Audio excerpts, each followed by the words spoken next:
రేపు విశాఖపట్నంలో పర్యాటక శాఖ ఆధ్వర్యంలో ప్రాంతీయ ఇన్వెస్టర్స్ సదస్సు నిర్వహిస్తున్నామని అన్నారు మంత్రి కందుల దుర్గేష్. ఈ సదస్సులో పర్యాటక ప్రాజెక్టుల అమలుపై చర్చిస్తామని చెప్పారు. 170 కోట్ల రూపాయల వ్యయంతో అఖండ గోదావరి, గండికోట ప్రాజెక్టుల నిర్మాణం చేపడతామని చెప్పారు.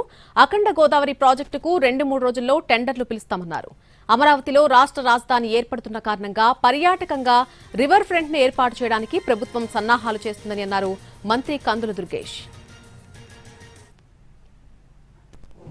అంటే 27వ తారీఖున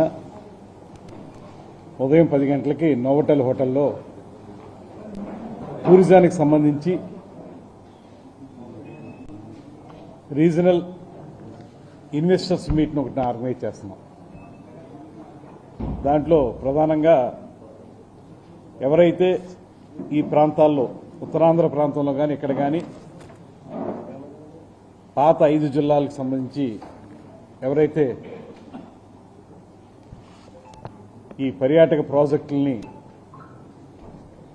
చేసేటువంటి ఉత్సాహం ఉందో వారందరికీ కూడా ఆహ్వానాలు పంపాం. వారందరూ కూడా రమారమి ఒక 150 మంది ఇన్వెస్టర్స్ వస్తున్నారు.